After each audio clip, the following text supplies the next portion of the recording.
and welcome to the Women Changing the World podcast. I'm your host, Olivia D'Souza, and in this episode, I am speaking with Carrie Rheinberger. So, welcome. Obviously, you are here because you are one of the authors, one of the contributors to the Women Changing the World book. So, congratulations on that. So, tell me a bit about yourself. Who is Carrie? So, Carrie is ever evolving. But at the moment, Carrie is a mother, businesswoman, and entrepreneur. I love my businesses. I love my family. I think photography was one of my first loves, and that's where all of this started. Okay, so you're a photographer, is what you're Yes. doing now. Okay. Do you want to share a bit about what the story is that you've shared in the book? So basically, in the book, I talk about being a photographer, but not having found my passion within that genre. I actually thought that I hated photography for a long time, but it wasn't that I hated photography. I just wasn't doing what I was passionate about within that genre. I did a 3-year Bachelor of Photography. And when I came out, I thought the only way that I was going to get ahead and make money was to be a wedding photographer. Because let's face it, people throw money at weddings like crazy. So I shot weddings for the better part of 2 decades. And whilst I considered myself very good at it, I didn't enjoy it very much. And I enjoyed mainly just photographing the bride by herself, especially if she wanted a lingerie shoot or something like that. That's something I could really get into. So in the book, I talk about finding my way to fine art photography, which only happened by actually quitting photography and becoming a mum.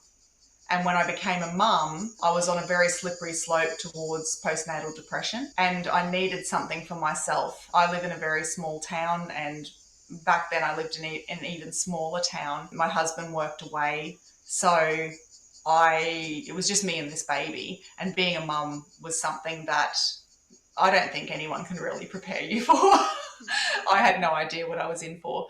So it was just a little bit I'm going to say less thrilling than I thought it would be. So I picked my camera back up. I used to do a little bit of modelling when I was at uni. So I started taking self-portraits.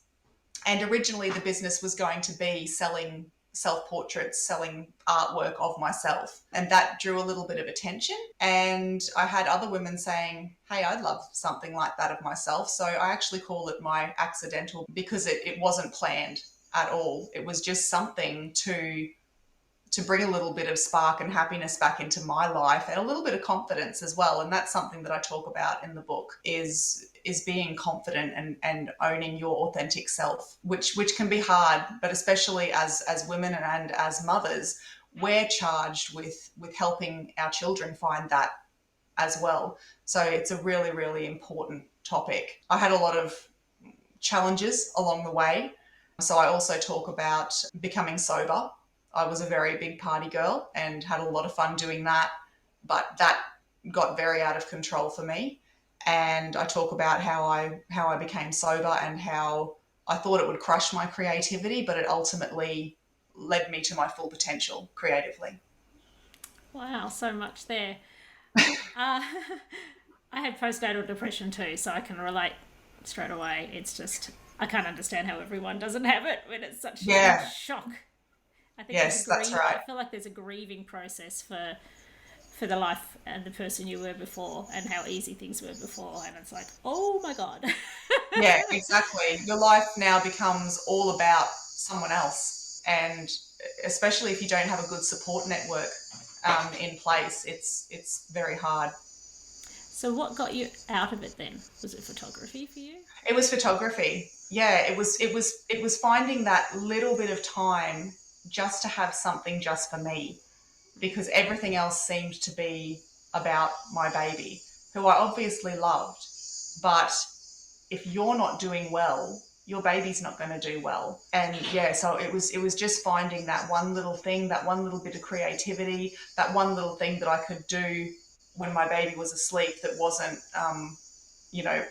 binge watching a TV show and eating ice cream. It was something that I felt I'd achieved something and accomplished something.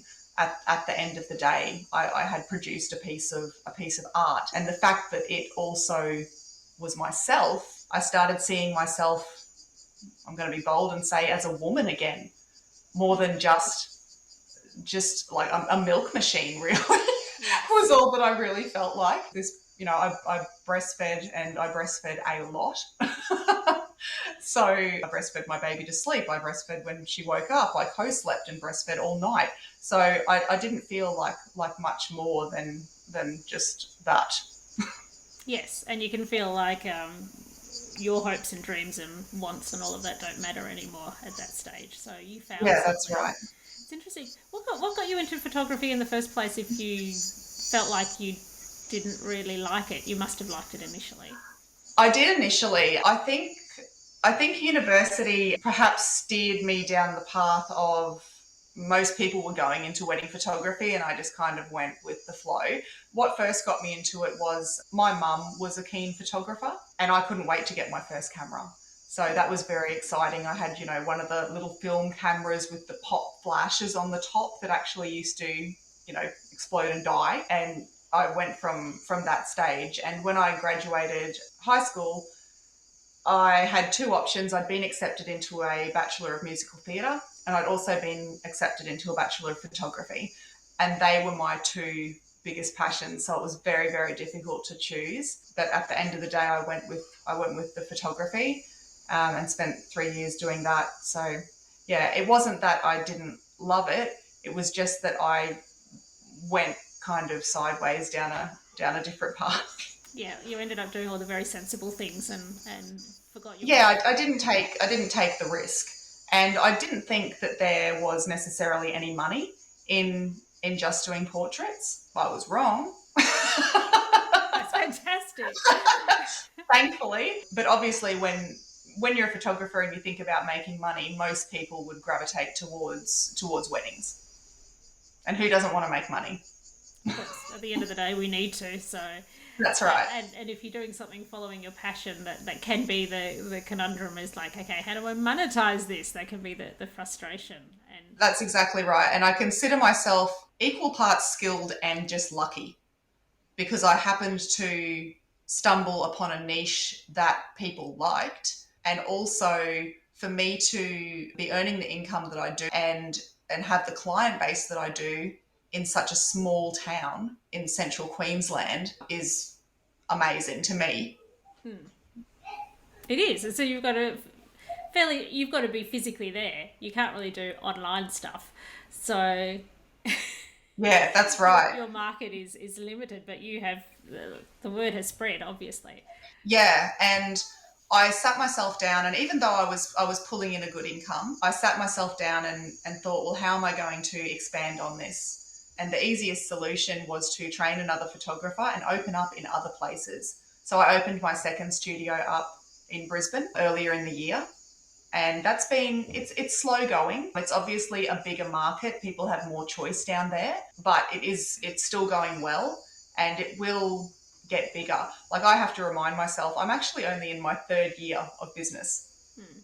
So the fact that it exploded so quickly here was, a bit of luck and a bit of a fluke, I suppose. So I've got to give it time, but I've got plans to open a third studio next year, and I'll just keep going, keep growing. I can do all of the tests and things here, and then just train other people in my style. And I've trained editors as well. I've got my own team now. So it's an amazing feeling.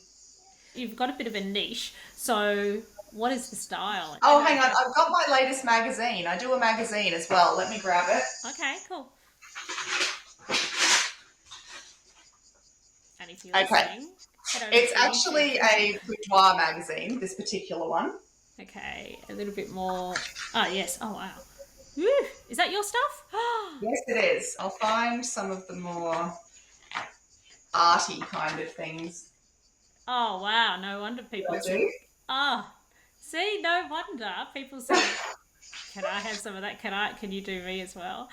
Yes, absolutely. Wow. So it's a boudoir issue, so it was all, That's stunning. thank you. So yeah, I did summer, autumn, winter, spring mermaids as a bit of a personal project.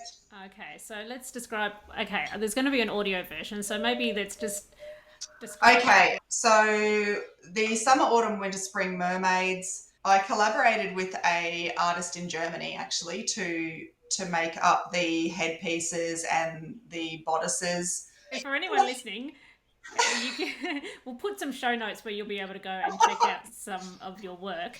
But basically, they are stunning photos where these women are actually dressed up in elaborate, beautiful costumes and headpieces, and it's They have artistry. tails. They have tails and there's mermaid themes going on. So yes, it's artistry. So it's very stunning, and it's a photo that you would definitely want for yourself. And I think these days, like you felt like making an income from photography was so limited, but these days, I guess with the internet and Instagram and all of these things we are used to, and images have never been more important. So it's a way of knowing how to hack that, I guess. Are those images ending up online? What are people doing with them, or just doing it for themselves?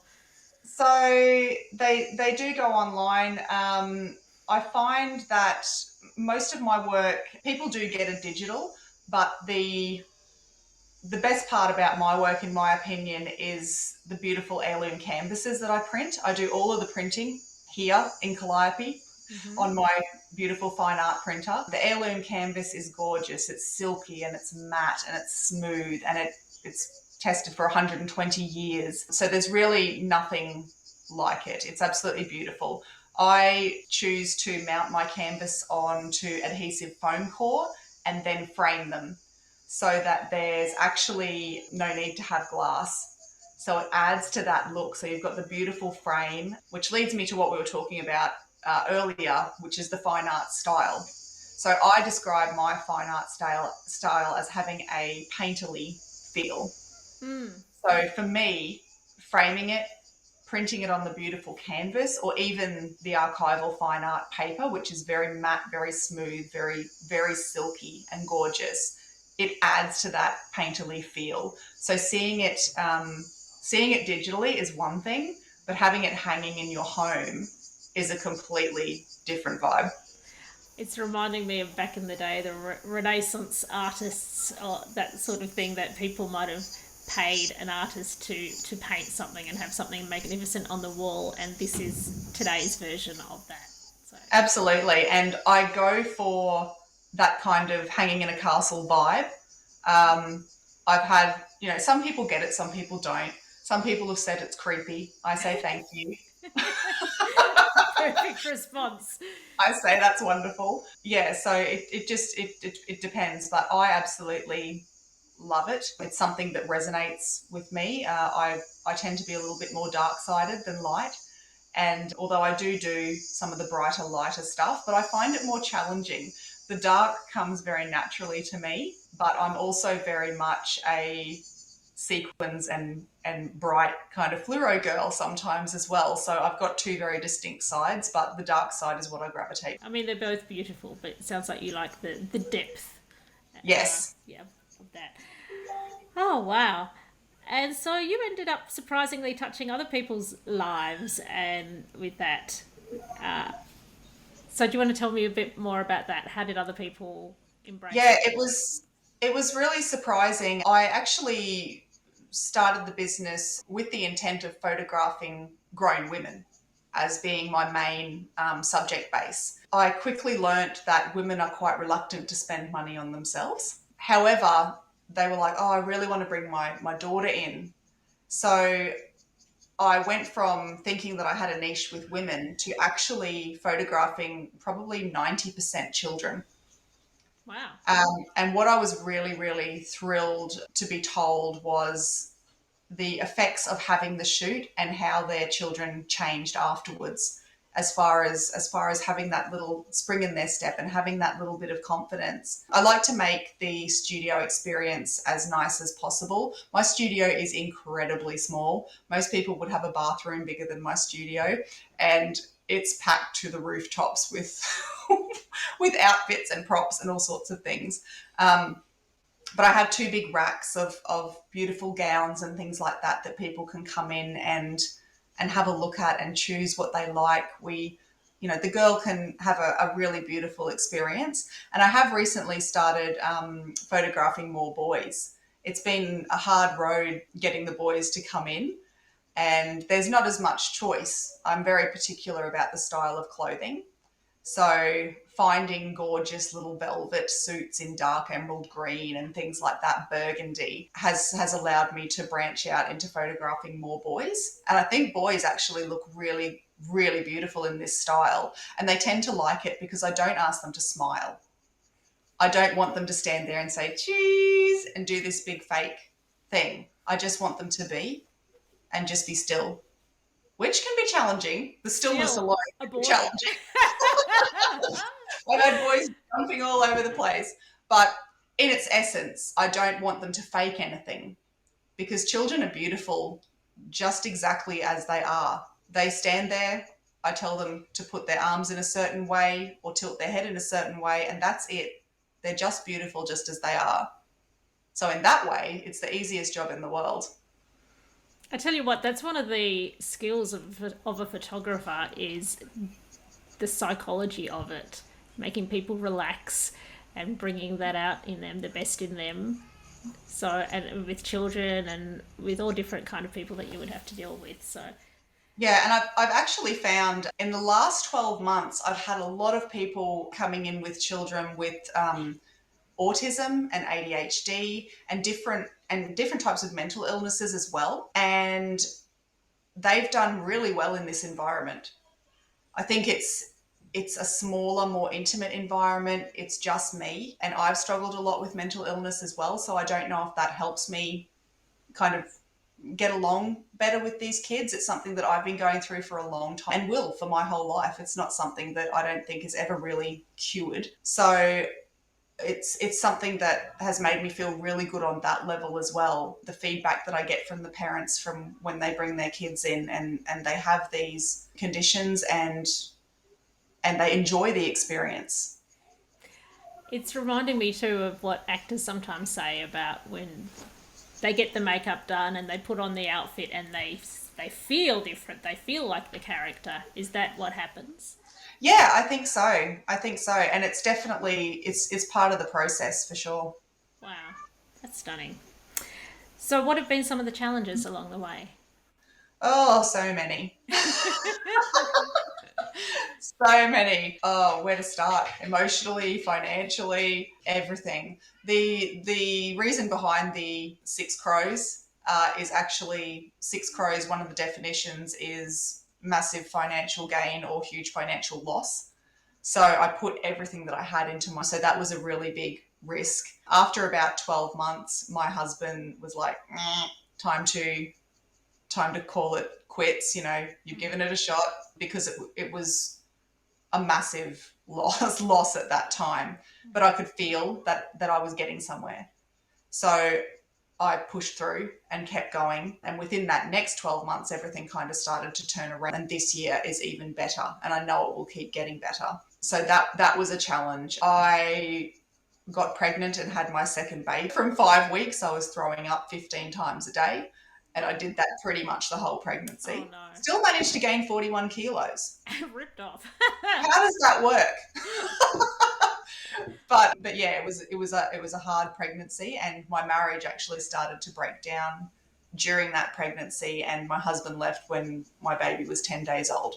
Oh my God. So that was a really hard process, and we did try to make it work over the next, my son's just turned 18 months old. We did try to make it work, but we're now going through a divorce. So that comes with a lot of emotional, like we've been together 11 years. There's a lot of history there. We have 2 children, 2 very small children. So that has a lot of, it makes it difficult.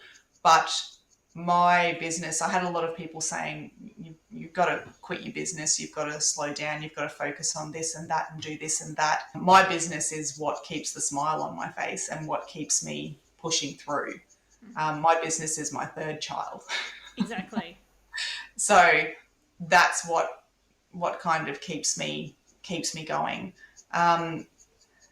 Challenges as far as living in a small town, that works for and against me. I have started to be in a position where people will travel to come to me now, because I think I've just about photographed every person in the town, you know, like There's not that many people. So I have people coming 3 or 4 hours. I did have, before COVID, I had one lady come up from Sydney, which was amazing. I've had several people come up from Brisbane before I opened the Brisbane studio. And it's not uncommon now for people to come up from Bundy or down from Rocky. I've got a few people that come down from Mackay fairly regularly. So it was just time that overcame that particular hurdle. I think that's probably the biggest ones. Wow. And that's enough. That's plenty. And what about the postnatal depression? Can I ask how you deal with? So I try to treat things as naturally as possible. However, I know within myself when it's time to step things up a notch. So I did avoid going on antidepressants. I was able to get myself through that without going down that road. I was diagnosed officially with postnatal depression. I started to see a psychologist, started to try and do a little bit of exercise and things like that to naturally treat it. And that was enough to kind of get me over the line just. Mm-hmm. But I implore people, anyone going through it, to definitely talk to their GP. And if they decide not to take antidepressants, you really need a good support network and you really need a plan with your GP, a mental health care plan. You need to be talking to someone and make sure that you do not feel that you're alone, because that's the most important thing.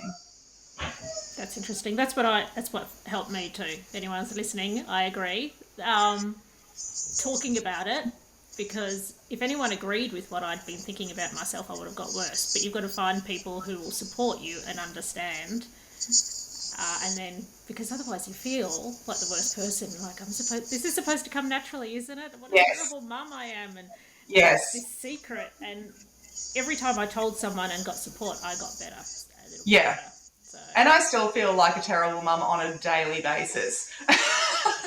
There's always something. But then you talk to other mums and they kind of go, oh yeah, like, been there. So talking about things, whatever it is really the key to everything.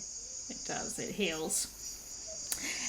All right. Well, is there anything that we haven't covered that you wanted to share? No, I think that's good. I'm really, really, really excited for the book. I can't believe it's happening. It's just another exciting part of the business, and all the women in there are just so amazing. I can't wait to read their stories, from little bits that I know about them from our Facebook group and things like that. I can't wait to read their stories and hear their journey.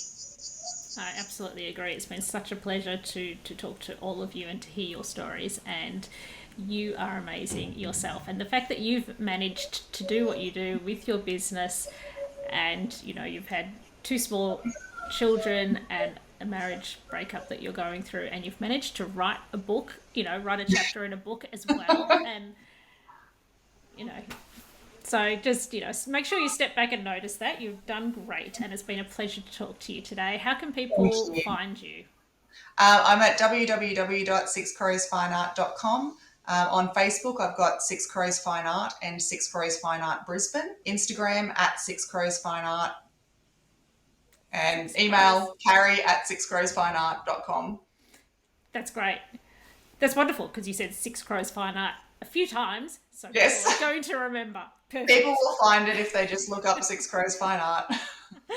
And we'll also put in the show notes how to buy this book, which I highly recommend, because speaking to each of you has been so inspirational. I can't wait to read in more depth your story and everyone's stories. So thank you for joining me today. Thank you for having me.